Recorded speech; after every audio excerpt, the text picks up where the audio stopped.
I talk, you listen, or you turn the channel. Either way, I'm still gonna talk.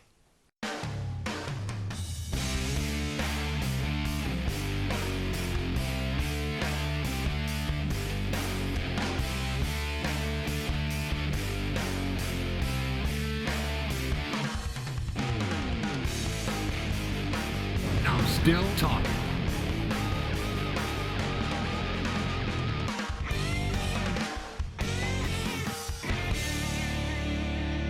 Welcome to Still Talking. I'm Rick Blood, here in the secret underground bunker of Fact TV here in Keene, New Hampshire. And we're gonna go back to, because after watching the last episode, I kind of went off the rails a little bit at the end when I was talking about minimum wage stuff, and I didn't actually get to my point that I was gonna make, so I'll make that in a minute. But let me start with what's been bugging me the most this weekend. Because the middle of last week, Mom had an incident. She fell in the bathroom, and she ended up in the emergency room. This is the third time that this has happened, where her blood pressure has dropped, and she's gone unresponsive. So her third trip to the emergency room. Still no answers as to what's causing it. They did, however, diagnose her with the COVID. Now remember, this is an 83-year-old lady who doesn't leave the house. And she's only exposed to like 3 people. So they wanted to keep her overnight. They said, well, when we were walking her around, her oxygen levels dropped. Well, okay. So they kept her. Now she went to the hospital in a set of clothes, pants, shirt, underwear, socks, and slippers. So when I got to the hospital and they said that they were going to keep her overnight, the pants had been ruined, the underpants had been ruined. The socks and shirt she still had, and the slippers she had. So I brought down a bag with a clean pair of pants, underpants, and a clean shirt. So when we were in the emergency room, I put the slippers and her other shirt in the bag with the clean shirt and the pants and all that stuff, right? Okay. You following me so far? I know it's complicated, but, you know, it's clothes. So they took her upstairs, got her into her room. They assured me that if you just left her stuff on the bed with her, it would go up to her room with her. Okay. They kept her overnight. The next day when I showed up to pick her up, she's got her pants on and everything else in the bag, including her slippers, were missing. And apparently they had given it to the lady that was her roommate who had got discharged about 10 minutes earlier and left with Mom's stuff. It's not her fault. It's the hospital's fault. Now, let me tell you, this is one of the reasons why people don't have any faith in the healthcare industry. Because people don't do their jobs. They don't pay attention. Meanwhile, out at the nurses' station, it's like party friggin' central.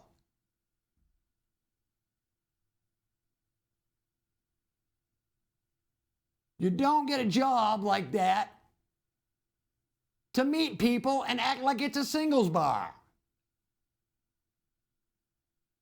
If you're working in the healthcare industry, your first thoughts, your first and only thoughts, should be on the patients and the stuff that they have with them.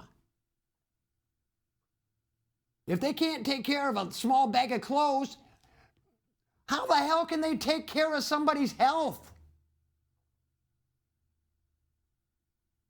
That's all I'm saying.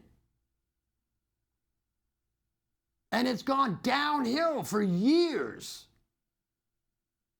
And if it wasn't for being my mother's caregiver, I would have nothing to do with the hospital until my pain threshold was at a 10.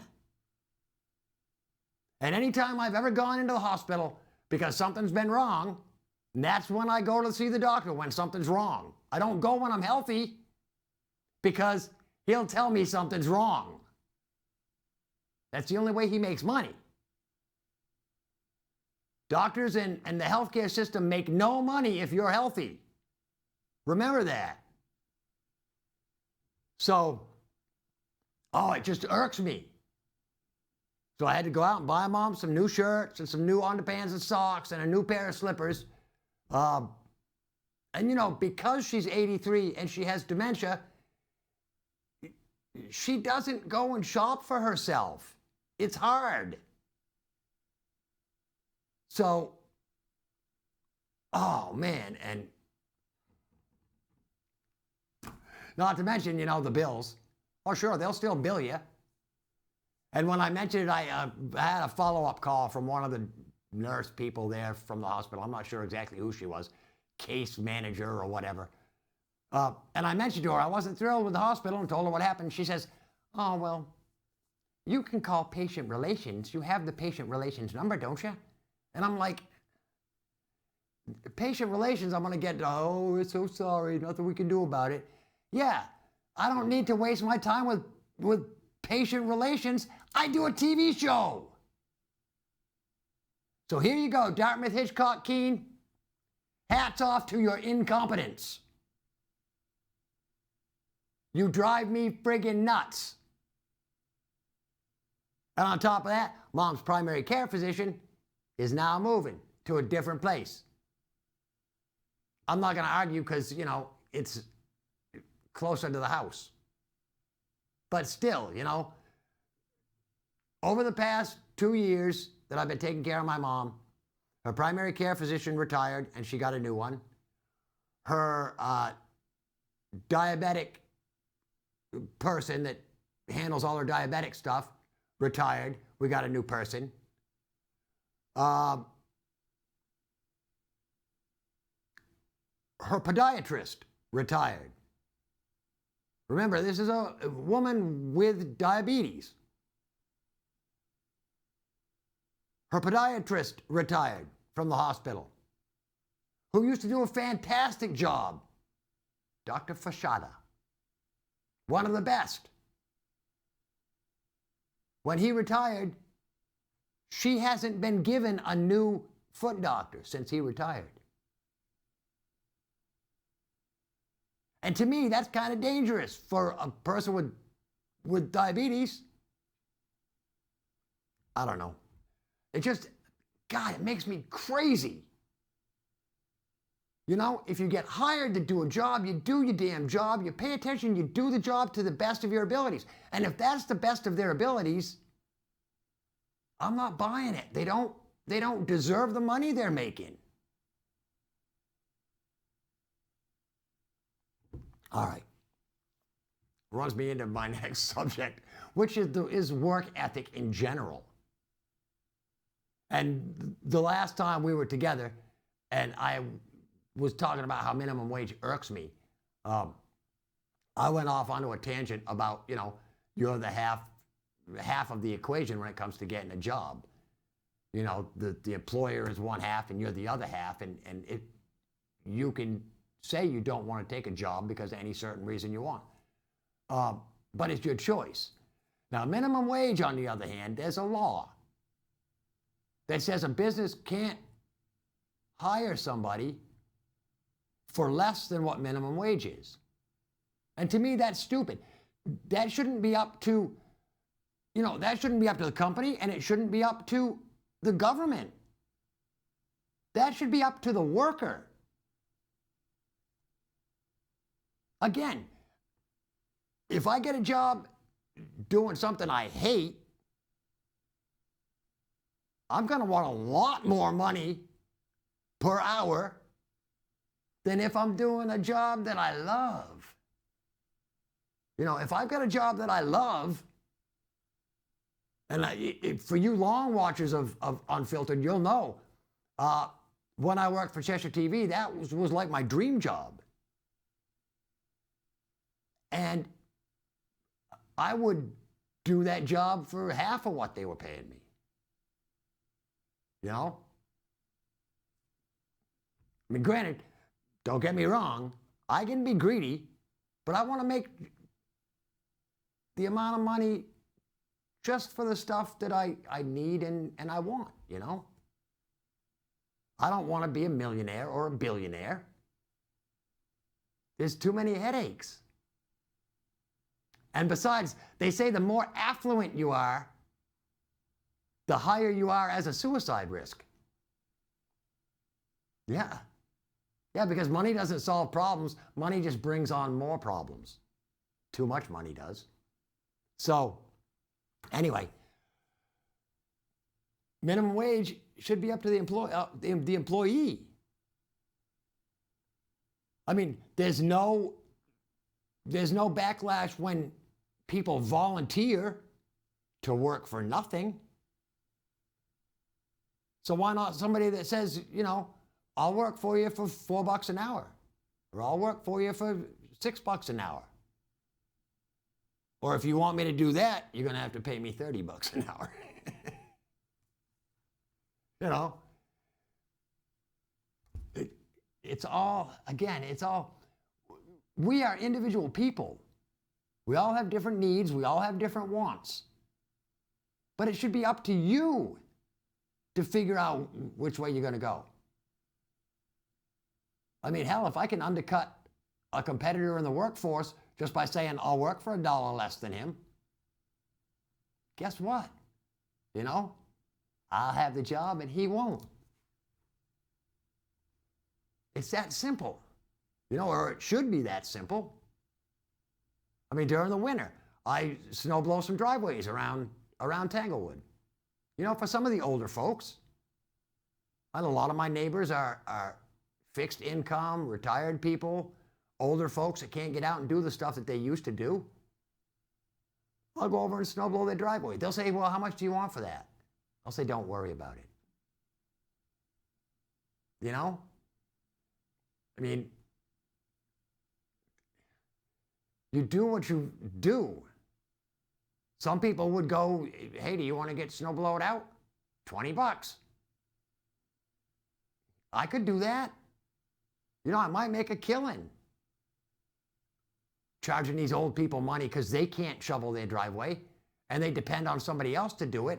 But everybody else is greedy. That's what it is. It's the greed aspect in life. You know, we're all greedy to an extent. I try not to be greedy.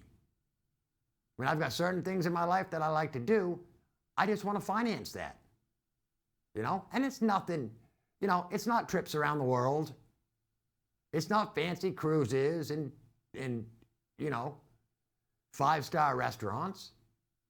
It's simple little things that I want to do, that I like to do. Some of them cost money, such as traveling to air shows. So, you know, and I live by my means. So the more money I make, the more things I can do. Plain and simple. Yeah. So anyway, that's what I wanted to say about the minimum wages.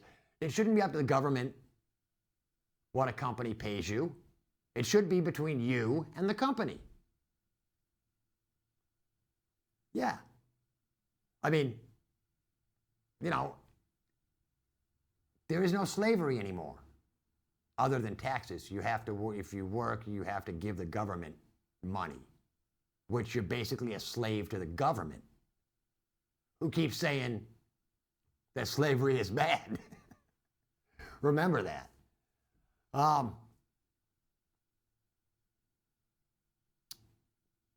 want to say anything else about that?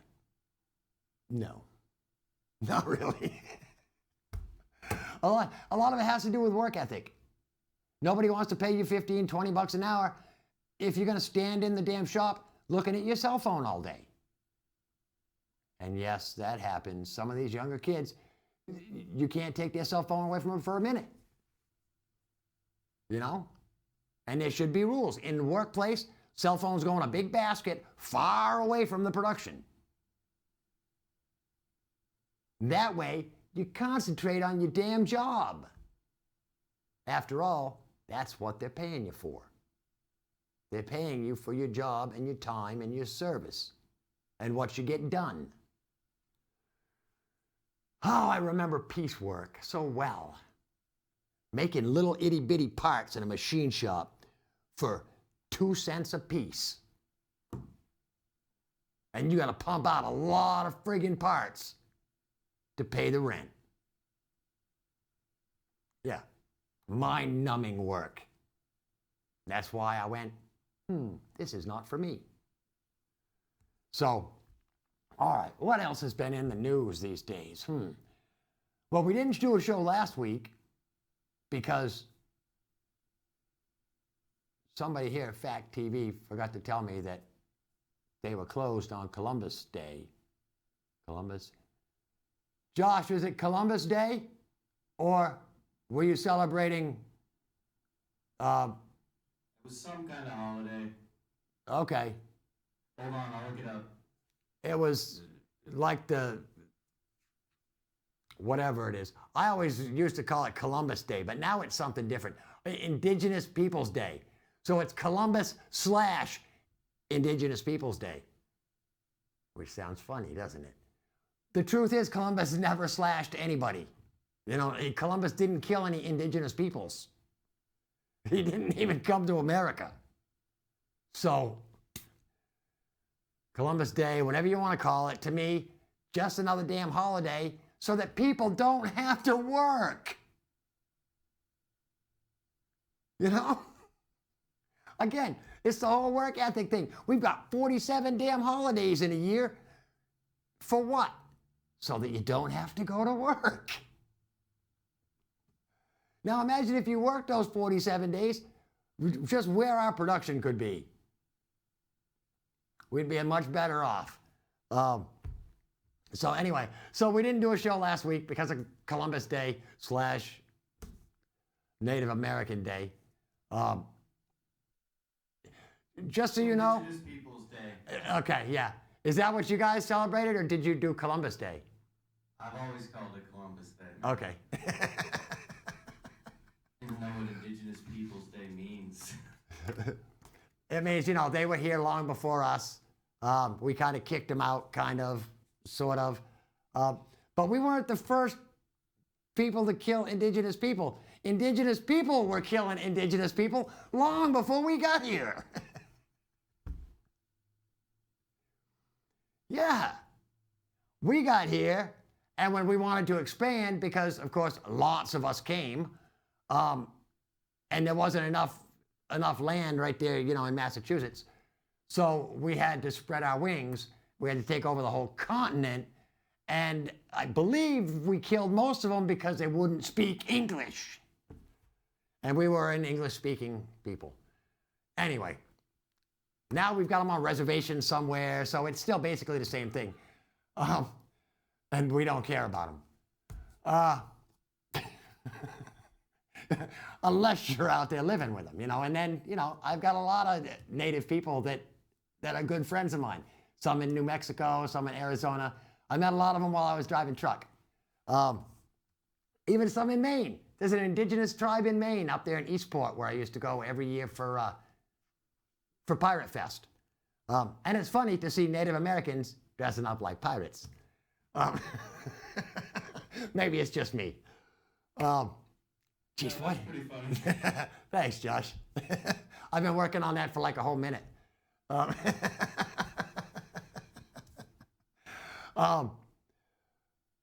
One of these days, we're going to show you Josh. We'll put a camera in the control room one of these episodes, and we'll show you Josh. Sitting in there just doing what he does. I don't want to scare your audience. That's fine. They've seen worse.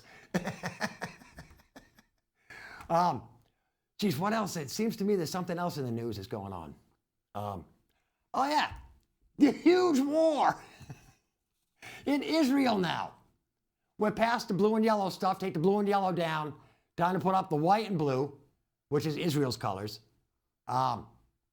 Apparently, 2 weeks ago, Hamas, which is an Iranian-backed terrorist group, much like ISIS, swarmed the Israeli border. Of course, they've been firing missiles into Israel for years and years now.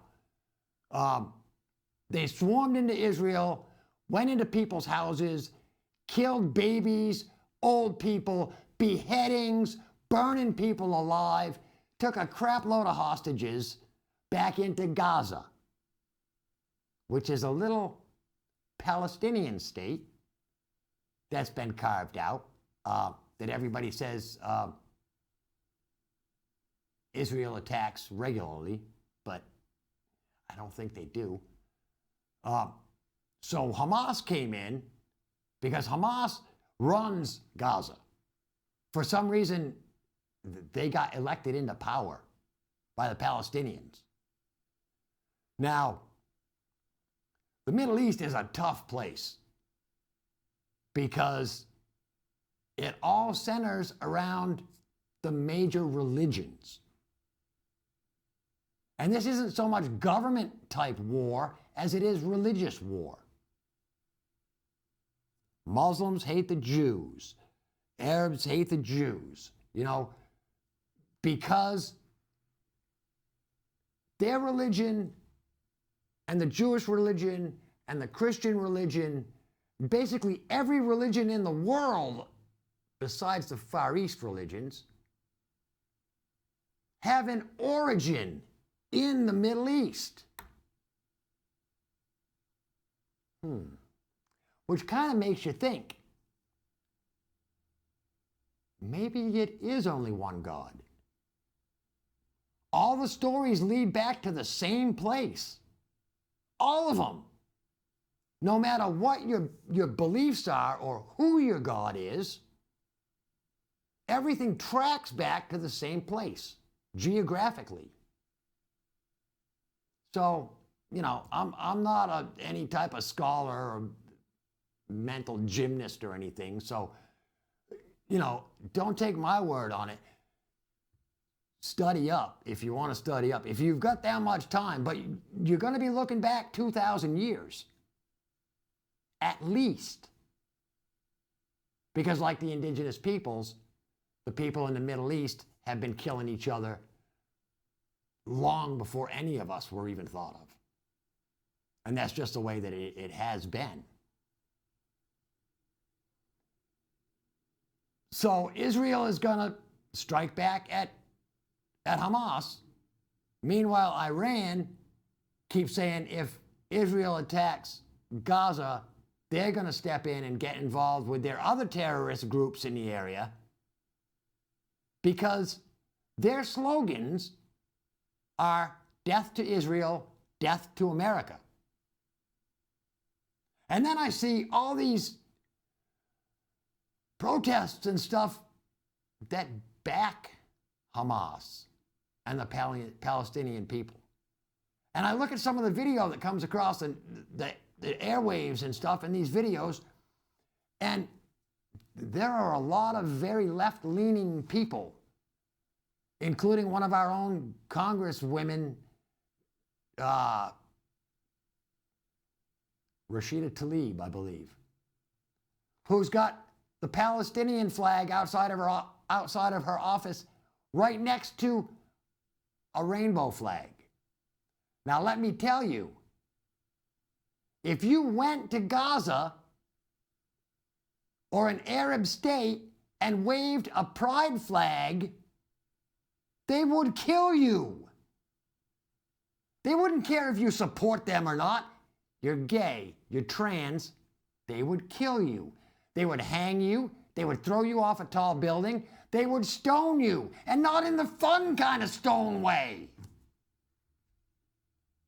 Man, these people are animals